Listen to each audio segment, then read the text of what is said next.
We hear a lot of perspectives on the Mankind podcast.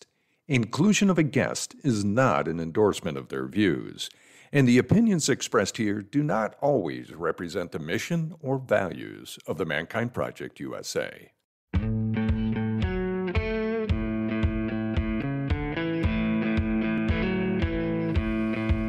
Looks like the rain has gone. Hey everybody, it's Boysen Hodgson with the Mankind Podcast. What's the cost of trauma? And how does trauma show up in our society in deeply rooted racial and social challenges? And what can we do about it? How much time have you spent thinking about how trauma and the prison system and the 13th Amendment are related? This hour-long conversation with Samuel Nathaniel Brown and Jamilia Land is the most intense episode of the podcast that I've recorded. Both Samuel and Jamilia share their different experiences growing up Black in America, how they learned to view the people around them, their parents, authority, law enforcement, social systems. We hear about where this led them, the impacts it had on them, and the movements it has brought them both to be part of. In the first part of the episode, you'll hear about the theory of emotional illiteracy-based criminality, which is something that Samuel created. You'll hear what it is, how it came to be, what he hopes the future might hold for us and our kids and our society. And in the second part of this episode, you'll hear a way of thinking about the Civil War, about the end, of slavery, about the 13th Amendment, and the prison system in California and in the United States of America that will probably challenge you. This intense conversation is not from a place of distance, but a look from the inside out, from a man who was incarcerated in the California prison system. At the time of this recording, Samuel had been free from incarceration for less than 40 days.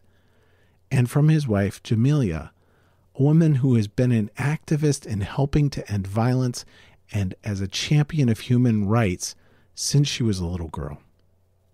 Listen to this episode only if you're ready to hear unapologetic voices for change, fundamental change, in how we raise human beings to be emotionally literate adults, how we can change the criminal justice system, how we can change our relationships and heal together, and how to change our legal frameworks.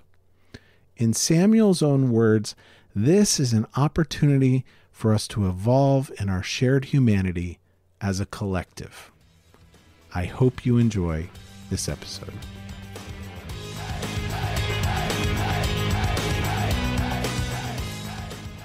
Hello, welcome back to the Mankind Podcast, where we're setting out to prove that there's more than one way to be a man.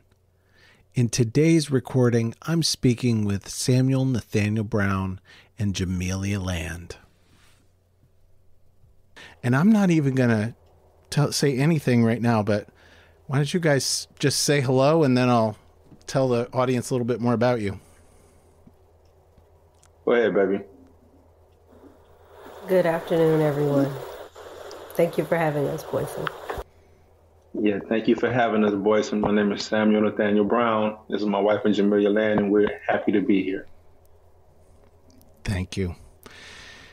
So I'm going to read about Jamilia first.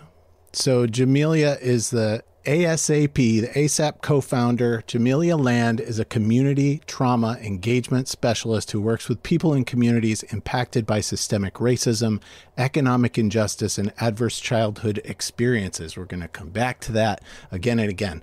Her work includes lobbying the California state legislature, supporting survivors of police and community violence, organizing direct action, speaking on panels, and otherwise demanding peace, prosperity, and justice. Jamilia chairs the California Abolition Act Coalition and previously served with coalitions that passed criminal justice reform legislation in California, including SB 1421, SB 1436, AB 392, and Prop 17. Samuel Nathaniel Brown is a philosopher, a spoken word poet, we'll talk about that, an organizer. His theory of emotional illiteracy-based criminality posits that addressing adverse childhood experiences and providing social emotional learning can help people overcome or avoid criminality and realize their fullest potential as human beings.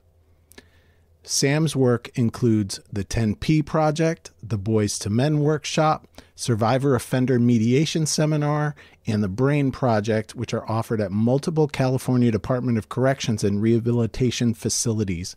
He is currently collaborating on restorative justice-based programs with leaders at NASA, CSU Sacramento, and McGeorge School of Law. And if that ain't enough, so the tiny background story is there's a guy out there named Jan Hutchins who I've known for, I don't know, a dozen years or so. And Jan hooked up with me on Messenger and said, I want to introduce you to Nathaniel Brown. Threw me a couple of links, one of which included a piece of spoken word.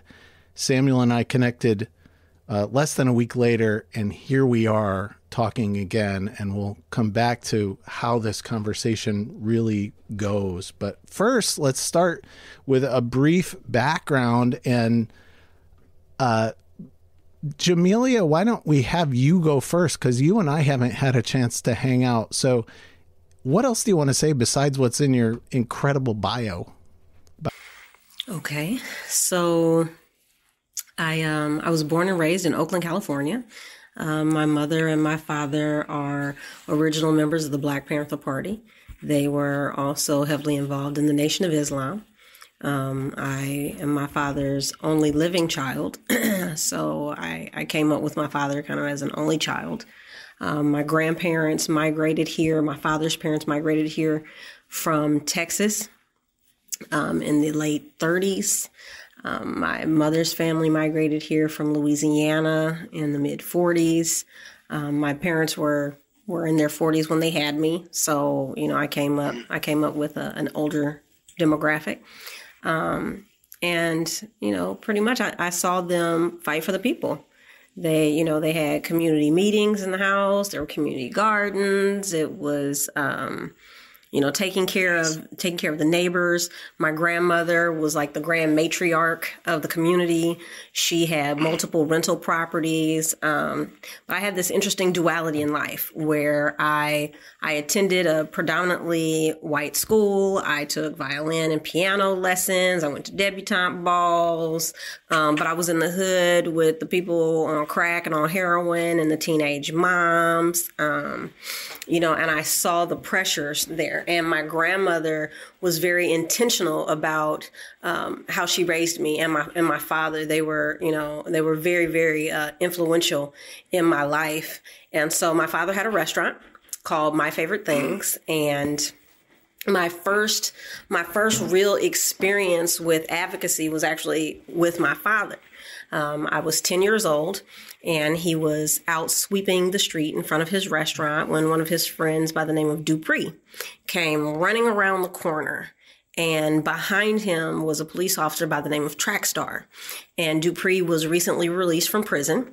And he ran into my father's restaurant. My father ran behind him. He locked the door, and Trackstar was on his heels. And my father, that was the first time I had heard of like a sanctuary, and that he was using his restaurant as a sanctuary. And he refused to let Trackstar in. And that was the first time that I personally experienced police brutality. And it was also the first time that I ever saw my father afraid. And so that kind of just sparked something in me. Then there was the earthquake of '89 when the freeway collapsed. My mother took me out there. I had no idea. Let's see, I was born in '75. So, in '89, I'm out there, and at the time, we thought my father, because he traveled to Cyprus frequently, we thought that my father might have been trapped out there. I didn't learn this until later on, but we went out there, and that was the first time that I experienced dead bodies. I smelled bodies. I mean, cars had been crushed to the size of, a circle. Just completely unbelievable. And that was the first time that I went literally scouring through, concrete and metal and looking for people and hearing people scream and, just felt like I was in a war zone. But the way that my mother handled it, I didn't realize that she was teaching me to, really go into the community and engage trauma that way. And so, I've had an interesting background. I have lost 4 nephews, a niece, and a daughter-in-law, all to community gun violence, all out of Oakland. None of them made it to be 23 years old, shot and killed by somebody who looked like them. A couple of years ago, my 4-year-old great nephew got a hold of a handgun, shot himself in the forehead. By the grace of God, he lived. And so I've seen a lot of violence, and I have had to walk family and friends and community through this type of violence. And it's become normalized. And it wasn't really until Samuel and I, by the grace of God, connected that I then had an understanding of what it was. He helped me to be able to put words to and explain scientifically what it was I had been experiencing and I had been seeing that I just could not articulate in the way that he did. And so, I hope that gives you a little bit of background. Yeah. Wow. Oh, and then I forgot the part about the police violence. So I also walk hand in hand with family members. I've been the spokesperson for high profile police killings. One very specifically was the Stephon Clark shooting in Sacramento. And I think what was so unique about that is that I was literally caught between 2 high-profile cases at the time. My son Elijah and Stephon were friends. My son Elijah at the time was being prepared for trial for a triple homicide that he didn't commit. He is now currently serving 3 consecutive life sentences without the possibility of parole. And Stephon was shot and killed by a Sacramento police officer. And the chief of police happens to be a very good and close friend of mine. And so navigating the space between the community violence, police violence, sexual assaults and violence, gang killings of children, drive-bys, all of these things. This is my life. This is my work. This is what I do. So. And you kind of started to segue into Samuel, but first, how old were you when you and Samuel met? You don't ask a black woman how old she is. Back then. I'm using all my products. I'm still trying to look youthful. I was a little over 40. Okay. Just a tad. So Samuel, let's go to you. So Jamilia kind of thinks that you have something magical about you. So tell me about you. Oh, she doesn't get out much. So today, you know what? I'm going to start from the beginning and come to the end. How about that? I'm originally from New Orleans, right? And I grew up in the 9th Ward of Hurricane Katrina fame. Prior to Hurricane Katrina, the 9th Ward was abandoned. No one cared about it. It was like a third world country to me. I felt like where I grew up was like Kenya or Somalia or any of the places that I used to see on TV like Ethiopia, because I grew up around a bunch of poor black people that it seemed like the whole world forgot about. Our community was poor. The housing was run down. The biggest housing projects in the United States, the Desire Projects, is where I played at. And my neighborhood was predominantly black. So I grew up raised by a single mom. My pops left when I was 7 years old. And my mom was a devout Christian. She introduced me to the knowledge of God, which is the most precious gift that anyone's ever given me. Because it sustained me through all the years and the trials and tribulations that I would eventually encounter over the course of my life. And eventually at 14 years old, I moved to California. I didn't want to move to California. My mom moved here when I was 13 and I refused to come initially. So I was homeless, bouncing from one relative's house to the other relative's house. As long as I stayed in school or kept a job, I could live with them. But my summer job ran out and I got expelled from school on the first day. So there went my places to stay. I had nowhere to live anymore. And so I was faced with a choice. I could either be a transient or take my ass to California. Then I seen this movie called Colors, and Colors represented, like, you know, the gang lifestyle out here in California. Once I saw that, I was like, I cannot leave my sisters and my mom out there with no man in the house, nobody to protect them. So that was really like the final straw. So at 14 years old, I hopped in the station wagon with my Uncle Alfred and his family, and we moved to California, to Sacramento. And it was a culture shock. You know, I had never seen anything like that. The neighborhoods looked much nicer than what I was accustomed to. There was so many, it was so multicultural that I was a mute for at least the first year. You know, I had never seen Tongans and Samoans and Laotians and Cambodians and, you know, West Indians and Native Americans. I was more accustomed to, like, you know, Jamaicans and Hondurans and whites, blacks, and Vietnamese, you know, for the most part, a couple Cubans.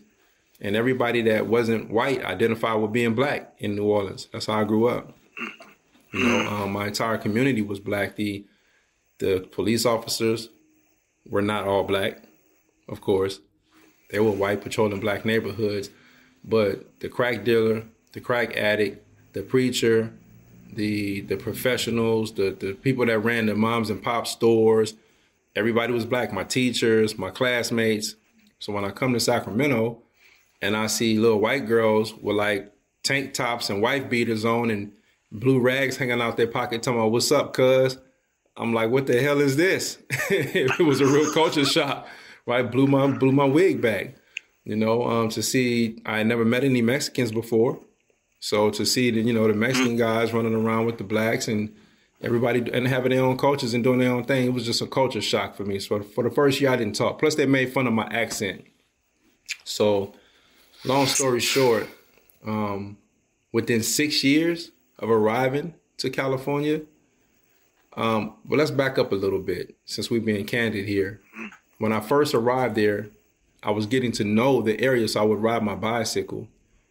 And I had a ID that reflected the neighborhood that I lived in. I lived in G Parkway on the street, so my ID literally said G Parkway on it. And I recall one day riding my bike through another neighborhood that was not G Parkway, and this police officer pulled me over, and he demanded to see my ID. And so I showed him my ID, and he looked at my ID and he said, "Oh, you one of them G Parkway niggas." And this was a white officer. And I was 14 years old, and that was a real culture shock. That was traumatizing for me. You know, this is an adult, this white male, and he's a police officer, and he just called me a nigga to my face. And he was like, "What are you doing over here? You know, you don't belong over here." I said, "I'm just riding my bike." And he said, "Don't ever bring your black ass over here again. I will arrest you. Stay on your side." And I told him, I said, I don't even like that neighborhood. I don't even want to be in California.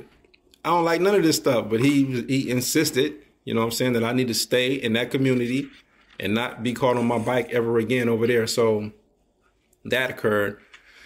Then when I was 16, there was another officer, 15, there was another officer named Farnsworth who responded to a call of two males inside of an abandoned house breaking windows and glasses and mirrors and stuff, because that's what me and my buddy were doing.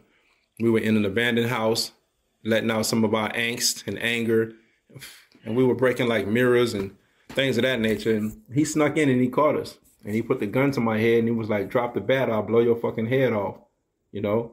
So I'm like, okay. And then he takes me outside and he puts us inside the police car. And when he gets us in the police car, he said, "Hey, you're new around here. Neither one of you guys are from here," because my buddy was from Chicago. And he was like, "So this is what I'm going to do.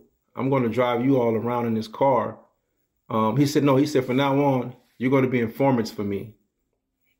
You're going to tell me everything that's going on in the neighborhood, who's selling dope, who's committing crimes or whatever." And he said, "We're not going to do that." He said, "Oh, you're going to do it. or I'm going to put you in the back of my car and drive you around the neighborhood for an hour pointing at people, pretending that you're giving me information.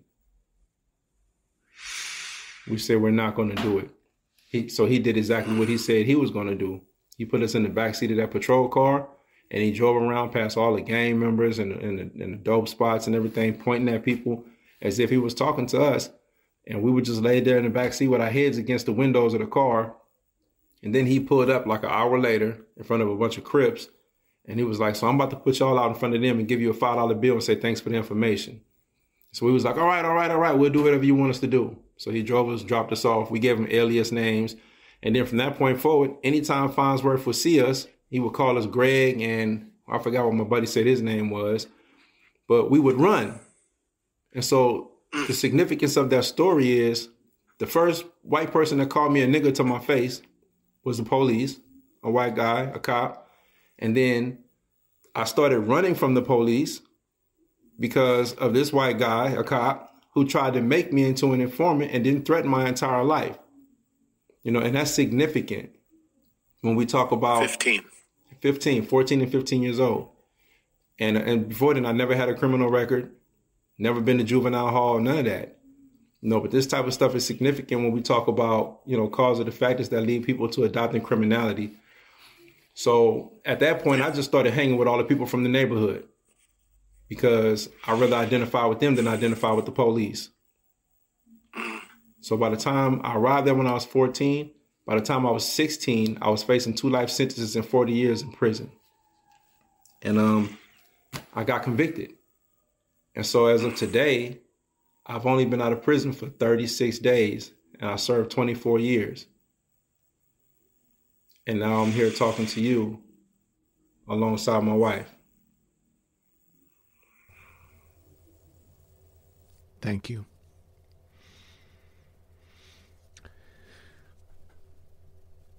"16 years old, 24 years, now out 30-something days." So this kind of leads right into where we're headed. What did you start to learn inside, and what woke up in you inside that led to where you are now? And we're going to get into some of the stuff that you're doing, but how did that transformation start to happen to you? Thank you. That's a great question. So people that I cared about began dying a lot.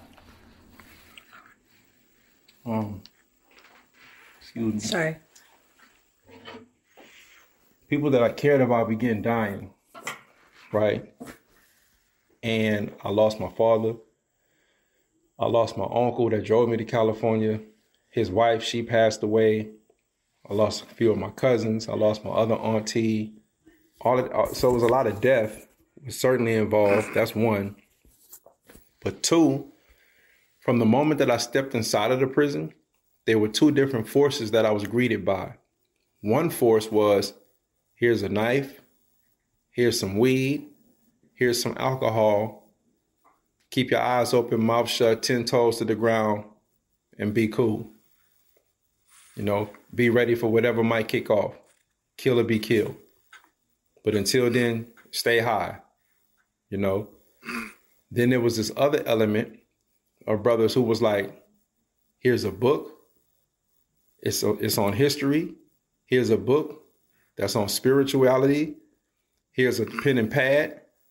Write and get knowledge of self. So those are the two elements that I was greeted with. And for quite some time, I embraced both. I embraced both. I mean, I had no choice but to be military minded in order to survive my environment, first and foremost. So immediately I adopted to carrying the knife or the knives, you know, to learning how to make the knives, to defend myself, the whole nine. I sought the substance abuse, you know, as a coping mechanism because I was given life in prison and I didn't think I was ever going to get out. You know, when I got arrested and locked up back in 1997, life meant life. They were not letting people with life out. So The only path that I had to being released was to file an appeal and get my case overturned, right? But aside from that, I also read a lot of books. You know, my autodidactic studies were about knowledge of self. I read The Making of the Black Man by the Honorable Elijah Muhammad, Lerone C. Bennett Jr., Before the Mayflower, Now Valley Contributions to Civilization by Anthony Browder, The ISIS Papers by Francis Cress Welsing. And I would just feast on these books, The Philosophies and Opinions of Marcus Garvey. And so I was just digesting them and feasting on them, just eating them, you know, and sitting there on lockdown, because the prison that I was in, we was on lockdown for like a year to begin with. And so I had nothing else to do but exercise, smoke, drink, and read. That was it. And so having that instilled in me from my mom before I went to the prison, that I was somebody important, but I didn't hear her back then. I didn't hear my mom when she was telling me, because I was missing my father, and I needed a male presence in my life. So despite my mom lifting me up and encouraging me, I couldn't hear it, right? But once I was in the prison, surrounded by a bunch of other males like myself, the seed that my mom planted began to be watered. You know, and the Spirit of God that was in me began to speak to me and telling me that I'm so much more than my current circumstance. So over the years, despite that, I still continue to make bad decisions. For like the first decade that I was in prison, I also continue to educate my mind. And education is a powerful transformative tool, Boyson. So I continue to educate myself. And so that laid a solid foundation for me. And at some point, I got into a college program. And getting into that college program, I began to study all manner of topics and disciplines that I wasn't privy to before. And it was a social science degree. So no, that was a wide array of different, yes. Yeah, it was a wide array of topics and books and disciplines. So it was just incredible for me. And it was just opening my eyes. And then when you coupled that with my personal studies, it really touched me. It did something for me. It helped me to evolve. And so in addition to that, I studied Sikhism, Jainism, Catholicism, Buddhism, Islam, Christianity. I studied all the religions as well. 5%ers, you name it. And so all of these different studies, somehow it was taking root. It was doing something to me. It was transforming me. It was molding my mind and my spirit and my body into something that I didn't know was in there. And so to answer your question, that's what laid the foundation for my transition, was constantly learning and not just accepting that I was what people told me that I was, which was just that nigga or nothing.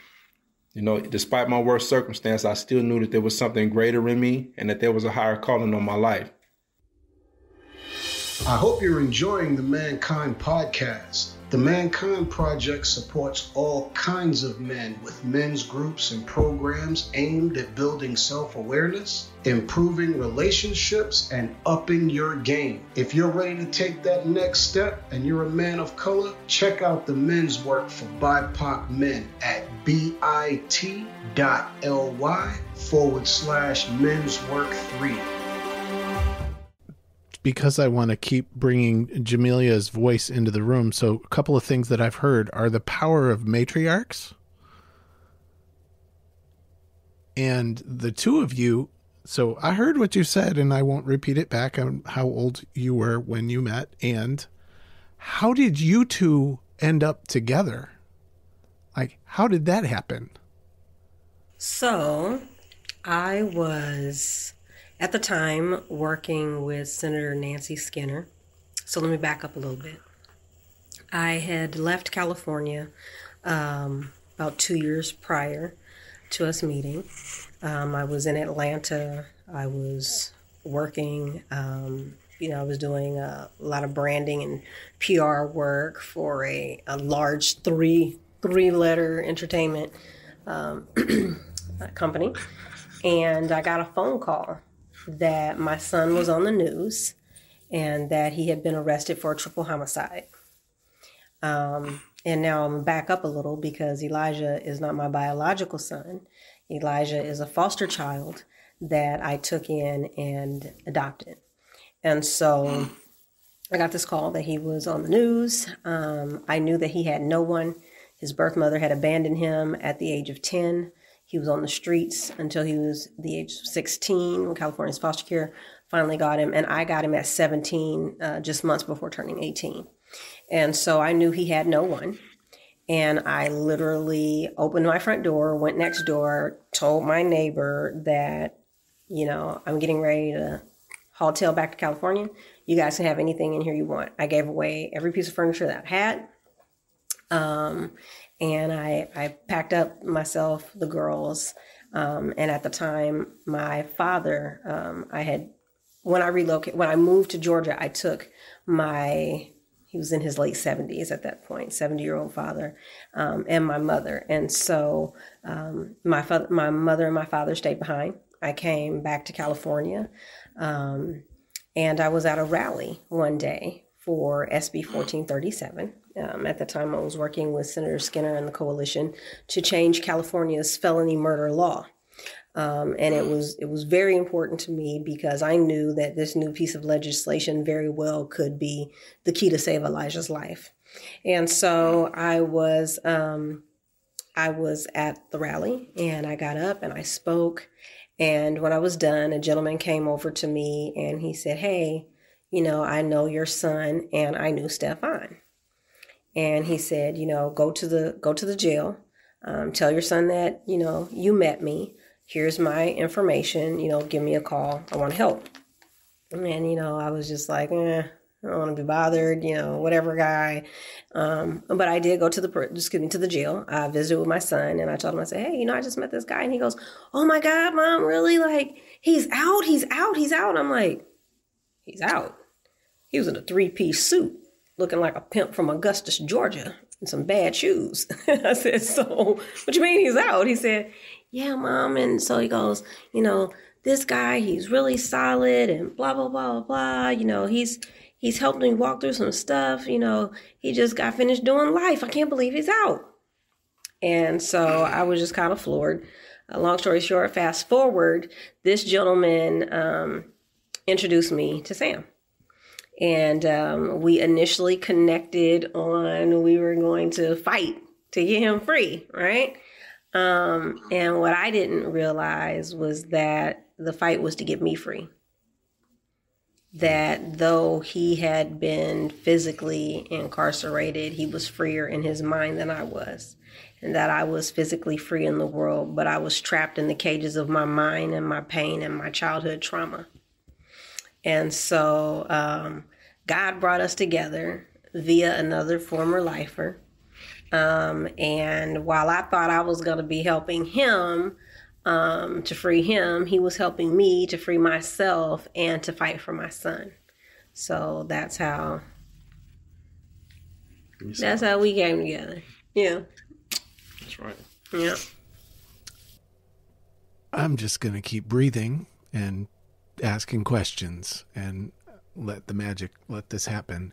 So now, Samuel, after hearing Jamilia say that you freed her, and we've touched on childhood trauma and adverse childhood experiences, and now I'll hit the video. So the video will be in the link to this episode. I want you to go and watch the video, The Theory of Emotional Illiteracy-Based Criminality. Samuel, tell me about the theory of emotional illiteracy-based criminality. Okay. Well, as you know, I did a spoken word piece on it. And if you could share it with the people, that would be a delight, right? Yes, look down below. It'll be in the links below.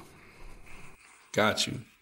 And so the theory of emotional illiteracy-based criminality is the culmination of my lived experience wrapped up and delivered to the world as my way of saying I apologize for all the harm that I've did when I didn't know who I was. You know, it's my attempt to help other people heal and to help the rest of the world understand, you know, the thesis of it is no one is born a criminal. No one is born a pimp or a player or a hustler or a whore or a gang member or a drug dealer. We're none of us are born, or racist. No one is born these things. These are things that people are taught. These are behaviors that people adopt as coping mechanism for unprocessed traumas. And so the theory of emotional literacy-based criminality stemmed from me not only observing myself and seeking to be better understood, but also observing the men that I was surrounded by and even the women who I know who are incarcerated, and wanting the world to understand that all of us are born emotionally literate children. And at some point we experience trauma. And the way we define trauma in the Anti-Violence Safety and Accountability Project, ASAP, and the 10P program is trauma is an event or an occurrence that causes people to see the world and themselves in relation to the world differently from the way that they saw it before the event took place. Because that's what trauma does. And so before that trauma, people weren't, thinking about harming others in order to feel good about themselves. They weren't smoking, they weren't drinking. Something took place that led them to adopt these type of behaviors as coping mechanisms. And that is what I seek to have the world understand with the theory of emotional literacy-based criminality. So when I put the poem together, I just wanted to capture that. I wanted to capture that and really get people to understand, when you see a gang member or a group of gang members, it's not necessarily that they started out just as these evil, bad people, but you might have this guy's daddy was smoking crack. This guy's mom was an alcoholic. This kid was getting molested inside the home. This person's parents were missing. This guy over here was told that he was stupid and worthless. This little girl was being taken advantage of. And so they don't find it's not safe for them in their houses often. They don't feel welcome. They don't feel loved. They don't feel appreciated. And so then they step outside the house and they find somebody else that has similar traumas to them. And then they bond in those traumas. They bond in those traumas around a bottle of liquor. They bond in those traumas around a blunt or a line of coke or methamphetamines or committing a crime or breaking a window and stealing a stereo out the car. They bond in these traumas, and before you know it, the little area where they were smoking weed, now they feel like that's their place of refuge, their sacred space. And now they become territorial, and before you know it, they're stealing to get money for their alcohol. They're stealing to get money for their marijuana. They don't have any role models. They lack social capital. They don't have anybody coming in to intercede and show them a different way. And before you know it, now they're protective of this little area and they're a gang. And our society is looking at them like they're the scourge of humanity. But the fact of the matter is these were just a bunch of emotionally illiterate children that bonded in their traumas. And they grew together. And I know this because I was one of them. You understand me? Most of the people I knew was one of them. My wife was one of them. Elijah is one of them.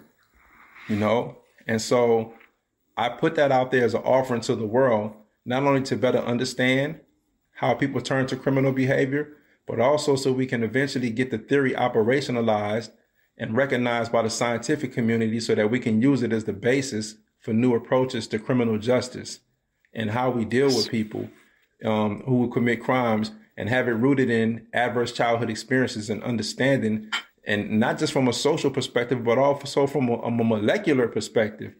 Because when people deal with trauma, they are changes, autonomic changes that occur at the molecular level that people are unaware of. And you can't even do anything about it initially. You having nothing to do with your sympathetic or with your parasympathetic nervous system or sympathetic nervous system and fight or flight response always being turned on, and you have all of these stress hormones coursing through your body, the immunocorticotropics and epinephrine and cortisol, and you're making bad decisions. You can't focus. You can't think straight. Your health is all out of whack. You know what I'm saying? And it leads to antisocial personality traits. And this is scientifically proven. But we'll use this science to talk about obesity. We'll use this science to talk about chronic illnesses, but we don't utilize this science to talk about how it contributes to people adopting criminality as a coping mechanism, on so many levels. So the theory of emotional literacy-based criminality is striving to change the way that we approach dealing with crime. And when you talk about my wife and I, what makes our relationship so special is that how she said that I helped to heal her. She helped heals me also. We healing every day. And that is the secret ingredient of our relationship. We're bonding and healing. Yes. You dig? Yeah. That's the secret ingredient. That's the sauce. That's the sauce. We're bonding and healing.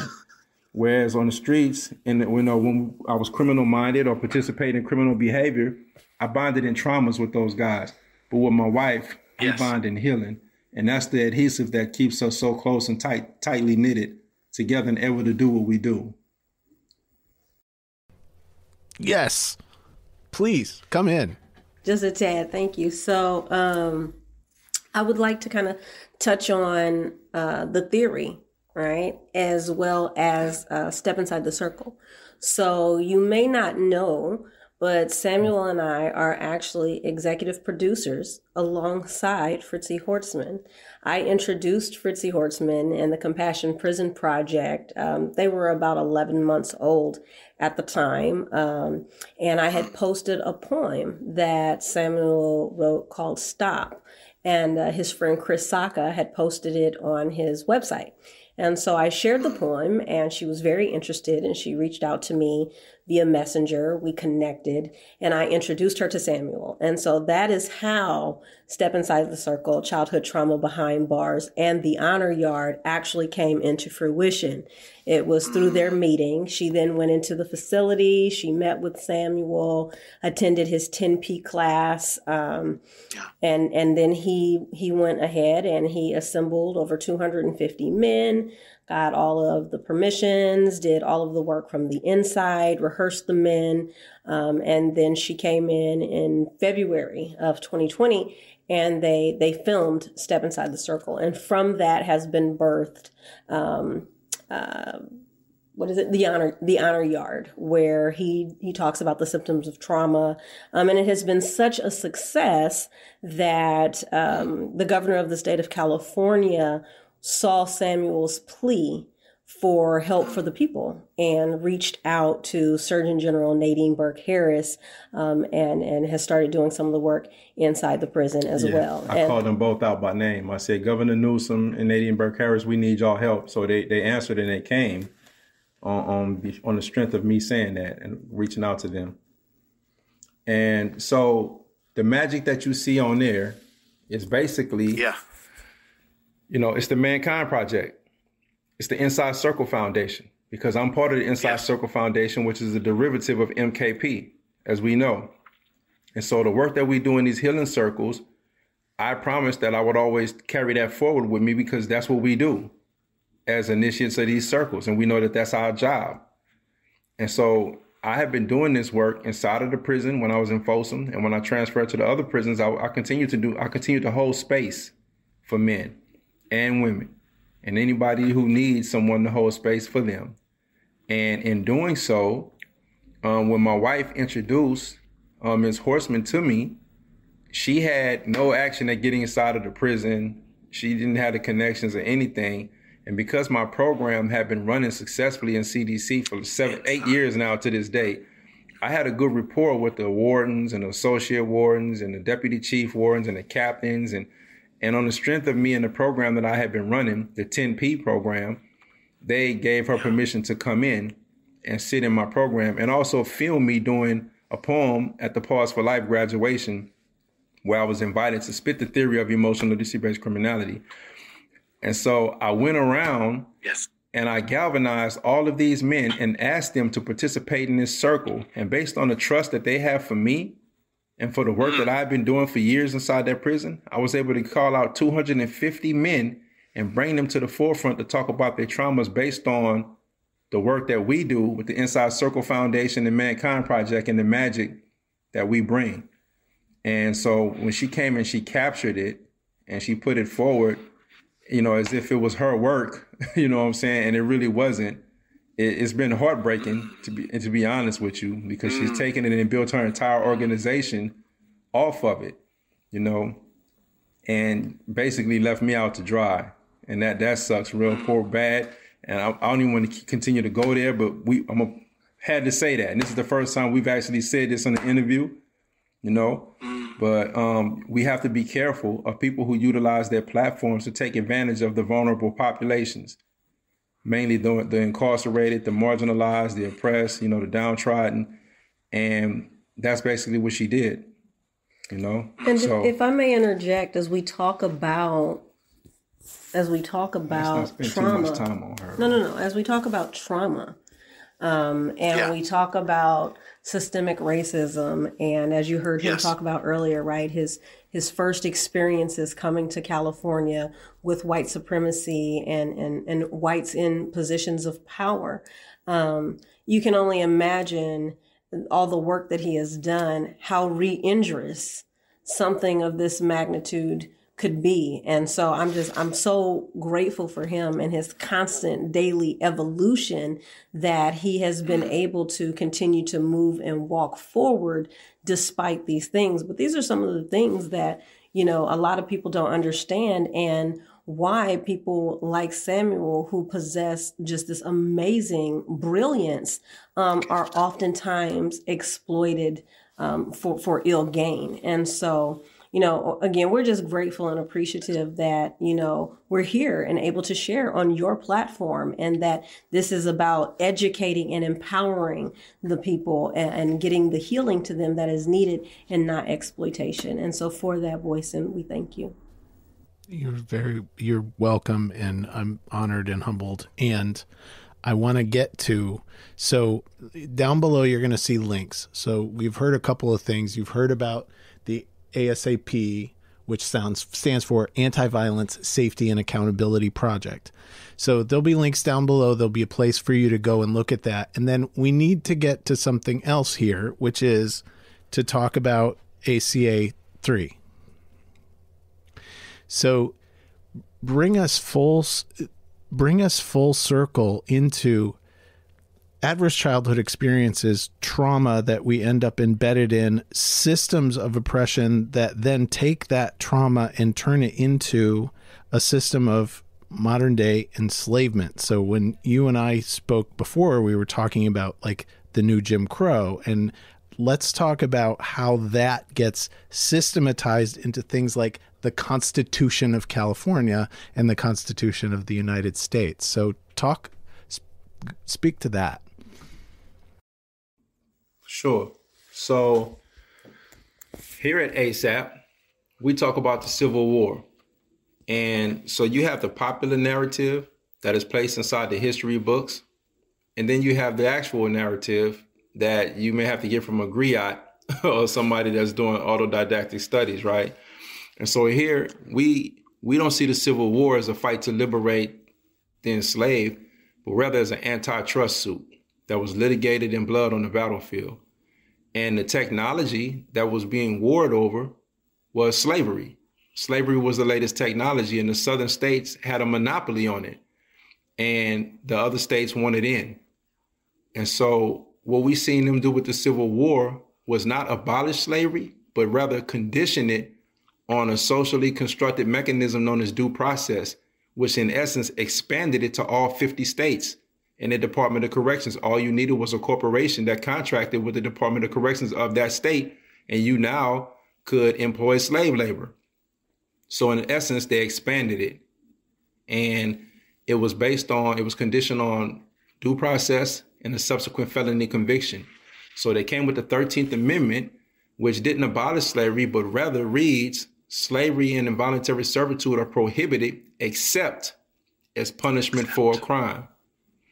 And you have that exclusionary language in almost every state constitution throughout the United States, California being no exception to the rule.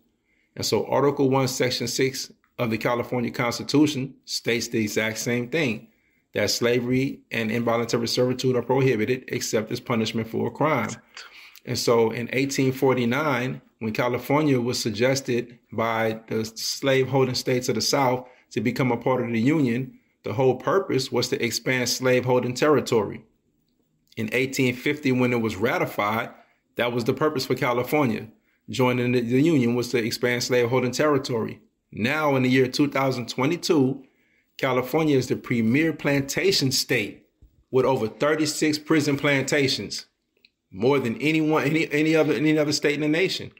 California led the way for mass incarceration with higher incarceration rates than any place in the world, with the exception of China. So it was only second to an entire country. And it was fueled by laws that are directly correlated to Jim Crow, to black codes, and the same practices that they utilized during the post-Reconstruction era to fuel prison labor.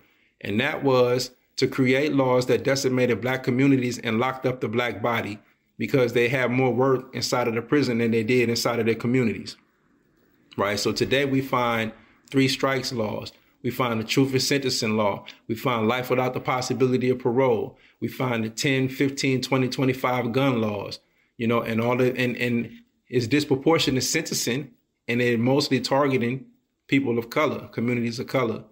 And they're snatching the resources from those communities, being the men and the women.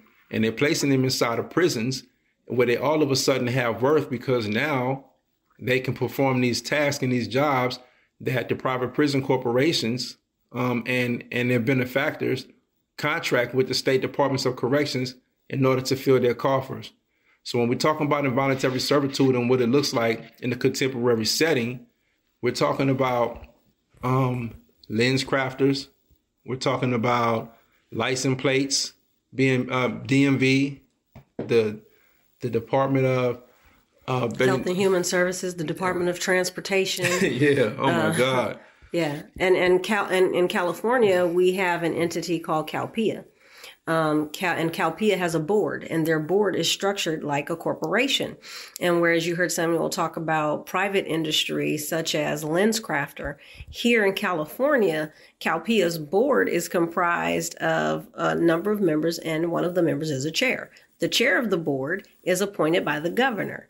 The chair of the board is also the secretary of the California Department of Corrections and Rehabilitation.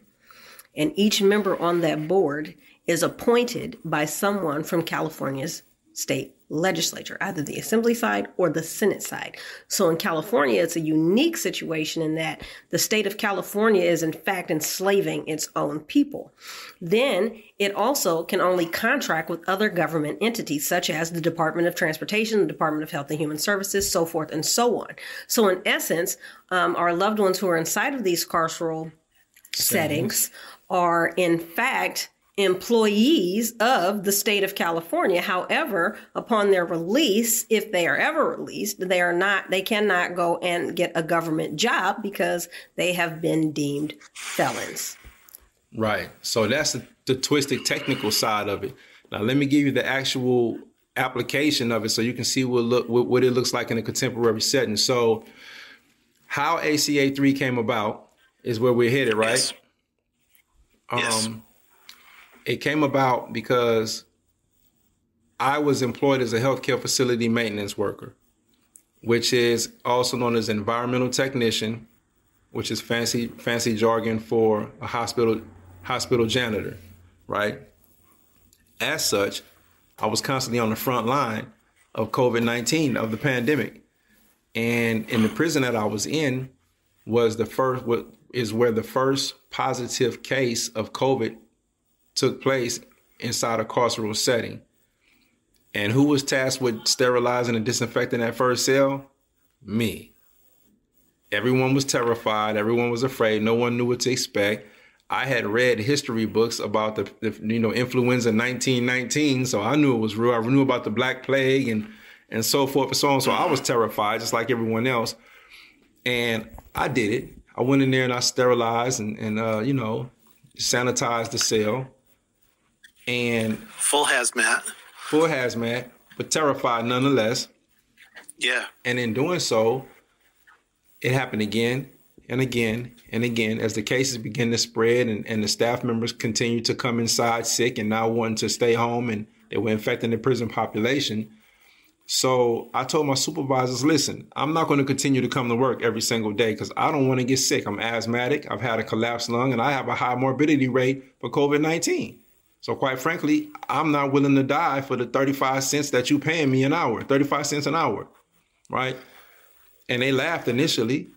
And once they seen that I was going to come every other day, then they told me I couldn't do that, that I had to report to work or I would receive a rules violation report, which is the modern day whip. That's the modern day whip that they use to compel performance from those who are enslaved on the modern day plantations. And so I could not afford that because I was scheduled to appear before the Board of Parole hearings to advocate for my release for the 5th time. Right? And I had to do it. And so what that modern day whip does, the rules violation report, for those who don't know, if I were to receive that, that would at the minimum turn into a 5-year denial at the Board of Parole hearings, because there's an underground rule that they require you to stay disciplinary free, for a minimum of 5 years. Now, that's not codified law. That's not it's not ratified, it's not approved, it's not above ground, it's an underground sanction that anyone that even thinks about being found suitable at the Board of Parole hearings must bring at least 5 years disciplinary free. So just 1/115, 1/128 is enough for them to deny you. And because of Marcy's law, another one of those laws I was speaking to you about earlier, Prop 9, I believe it was, if you're denied at the Board of Parole hearings, they have no choice but to give you a mandatory 15-year denial. That's where it starts at. Then, if there are mitigating factors, they walk it down to 10, and then from 10 to 7, from 7 to 5, from 5 to 3, and 3 is the lowest that they can go. So this is what they hold over your head and wield this whip, and they wield this whip in this fashion to make you do what it is that they want you to do, because who wants to get a 15-year denial? Because I didn't want to go do this job that they wanted me to do, right? And then it's not even always about the job, Boyson, because you'll have many people who are listening right now who will say, well, they're in prison, they should work. But that's not what it's about. I'll give you another example. If a person is convicted for vehicular manslaughter because they were under the influence and got behind the wheel of an automobile and accidentally took the life of someone, we as a society want them to go to prison so they can understand what led them to drinking, what led them to smoking or utilizing drugs, and getting behind the wheel of a vehicle and ultimately taking the life of someone, so that they can never do that again. So they would never turn to such behavior or coping mechanisms again. However, that's theoretically, and ideally, that's what it would be. But in application, once a person is placed in prison, if they were in Narcotics Anonymous, if they were in Alcoholics Anonymous, if they were in the 10P program, and it was a 12-month curriculum, they could be 10 months into the program. And if the prison decides that they want to snatch them out of the program to make them go rake leaves on the yard, to make them go wash dishes in the kitchen or pots and pans, or mop the floor in a housing unit, they're going to take them out of the rehabilitative program and make them go do the slave job. Make them go do the slave labor. And if they get paid anything, it may be 8 cents or nothing, And then when they go to the Board of Parole hearings, the Board of Parole hearings will say, well, why didn't you take this class? Or why didn't you finish this class? And they'll say, well, they snatched me out of the class. And the board will say, well, we don't want to hear that. And then they'll get denied because they didn't get the rehabilitative teachings that they required or needed. And so that's not conducive to public safety. That's not best practice. That's not rehabilitation. So it's not really about working. It's actually a moral issue, because slavery should not exist in any form in the year 2022. That's one. And then two, it's not conducive to public safety, period. Right now, the prison system is currently predicated upon anachronistic criminological concepts from a bygone classical era. We're still operating on principles and theories and criminological concepts that were created when the United States was not a melting pot. You understand what I'm saying? So it has no place in today's society. It's like I said, it's a moral issue, and it's counterproductive to healing the wounds and the traumas that people go inside the prison with. It's actually aggravating them more and then sending them back into society less prepared to deal with the stresses and the issues that they had before they went in. So if I can chime in here. So we are full swing. Right to ACA. Right to ACA. Yes, there you go. We're in full swing of a pandemic.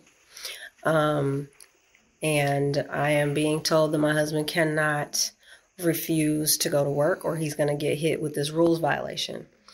Yes. And I was livid. And he calls me a little honey badger. Says I'm crazy enough to run up on anything. And I think that I am. So It's my baby. So I, at the time, I was, we had just formed Abolish Slavery National Network. We are a national coalition that we currently have over 32 states on board. We are all seeking to remove involuntary servitude from our respective states' constitutions. In addition to that, we are also working with United States Senator Jeff Merkley and Congresswoman Nikema Williams on a federal resolution that they introduced the same December that Sam introduced ACA 3 and then reintroduced for Juneteenth of last year. And he's got a unique story. Maybe he'll share with you about what happened for Juneteenth as well in this fight. But basically, I came to him and I said, you know, we're working with Abolish Slavery National Network. This is the work that we're doing right now around the country. Why don't you? No, actually, I said, I need you to write the bill for California. And he's like, oh, baby, I don't know. I'm like, you gonna write this bill because I know that you have the ability to do it. I need you to write this bill. And so he wrote something that was so comprehensive. And not only did she say, I need you to write it, she said, I need you to write it like yesterday. Right. So then he wrote this comprehensive piece of legislation.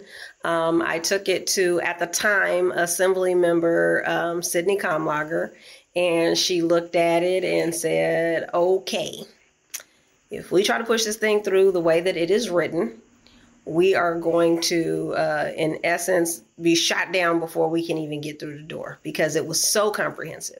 And so she said, we're just going to tackle removing the language for now. And so within, I think that was in like November, by December, she had authored it. By January, we were full swing. We were building the coalition. And here we are today. Thank you. There'll be links down below to the organizations just mentioned, as well as to another interview that talks about ACA 03 with some photos. So you'll get to see more of Jamilia with the ACA 3 bill. So if I could jump in here real quick and interject. Of course. Samuel has done an amazing job.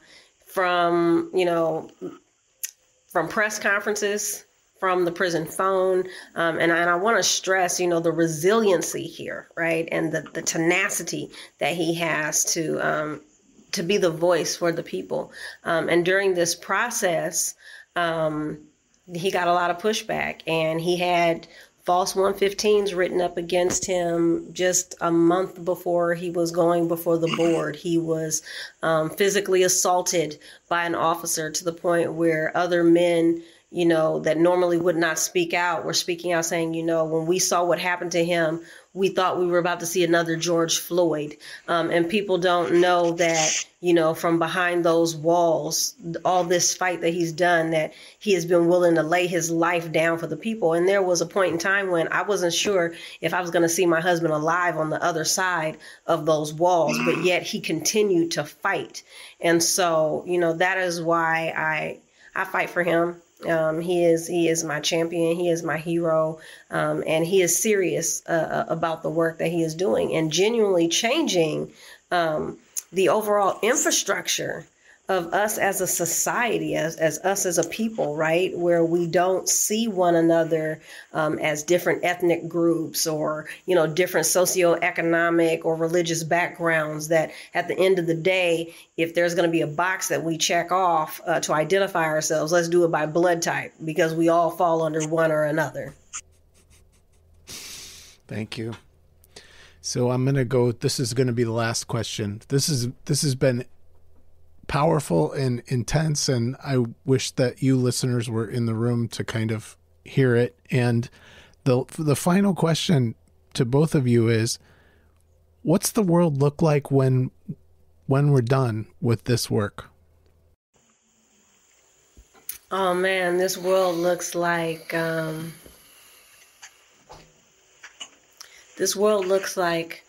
5-year-old daughter who asked the question, "Daddy, does trauma know me?" And we tell her no.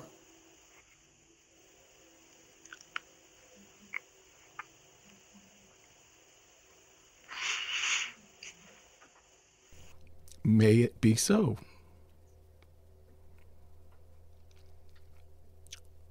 Samuel, what would you like to say to close us out? Well, I want to reiterate that ACA 3, ending involuntary servitude and slavery, it's not a black issue. It's not a white issue. It's not, let's not get it twisted. Though it does and has historically impacted and decimated the black community, it's not exclusively a black issue. And as such, it's not something that can be solved exclusively by black people. Yes. This is a humanitarian issue. This is an opportunity for us all to evolve in our shared humanity as a collective and demonstrate that we do have the capacity to change the world. It's our time. So if anything, that's what I will leave us with, is this is an opportunity for you to be a part of something greater than yourself. This is an opportunity for me to be a part of something greater than myself and right and historical wrong that, those guys in the 39th Congress, they tried, but they didn't get the job done. So here we are, and we have an opportunity to eradicate the vestiges of slavery from our lives and our Constitution once and for all. Instead of tearing down statues, we need to tear down the statutes. And we have the ability to get that done here. So this is a call to arms for any and everyone who has it in their heart to be a part of something greater, to leave a better world for their children, for their grandchildren, and also to just, feel like, what? I stood up. I stood for something. I didn't stand by and continue to watch it occur. I went out and voted. I told other people about it. I opened up my pockets. I gave some money if I had it. I did what I could, because the prison system as it stands right now, Boyson, it's in desperate need of an overhaul. It needs to be overhauled. And as long as we have involuntary servitude in place, then the only people's needs that are being met are those who benefit financially from the snatching of the black bodies, just as they did back in the 1860s. And so we can change that. When people go to prison, it needs to be about citizenship training. It needs to be about teaching them what they didn't have prior to going to prison. It needs to be about engaging trauma. It needs to be about the theory of emotional illiteracy-based criminality and understanding that prisoners are people and no one is born bad. And they're merely a reflection of society. So that is what I would like to leave us with. This is an opportunity for us to evolve in our shared humanity as a collective. And I implore you to step up. We thank you for this opportunity. We love you. We love the work that you're doing. And peace to my brothers in the Mankind Project and all of the women that support them, just like my beautiful wife supports me. And with that, ASAP, we out. ASAP, we out. That's Samuel, Nathaniel Brown, and Jamilia Land. All of the links for ASAP and for the projects that we've been talking about and for ACA 3 will be down below in the show notes. Samuel and Jamilia, thank you for spending this time. Thank you. Thank you, Boyson. God bless all your listeners. This has been another episode of the Mankind Podcast, produced in association with the Mankind Project USA. We have been your hosts, Paul Newell, Boyson Hodgson, and myself, Brandon Clift, and we want to thank our guests for joining us today and imparting their wisdom from their experiences in this amazing journey called life. If you want to find out more about today's guests and support them in their mission, you can find links to them in the show notes. Now, if you have found gold and insights that you believe could benefit your loved ones and those you care about, be sure to share it with them. And of course, we are always grateful for a rating and review of the show on iTunes. Now, we've got to give special thanks to our back-end team, producer, editor, and audio ninja for the show, Michael J. Russer, and Don Huff, who takes care of our graphics and promotions and pretty much makes us look pretty. So, of course, thank you, Don. Now, above all else, we've got to thank you, the listener, because through your attention and your support, you have made it possible for us to let men all over the world know that they are not alone and that there is more than one way to be a man. And if something in this episode has touched you, then perhaps it is the call to action to get involved in men's work. With live trainings happening constantly and in-person trainings happening all over the world, the Mankind Project definitely has something for you. Now, if you've enjoyed the music in this episode and all of our episodes, be sure to check out Jim Donovan and the Sun King Warriors. I have links to them in the show notes. And lastly, just know, what it means to me to be a man is completely different than what it means for you. What it means for Paul, what it means for Boyce, and that is the beauty of this journey. So if you are looking for guidance, support, and community as you begin to unpack and dive deeper into your men's work journey, then you know where to find us. Same place, same time, next week. Lots of love.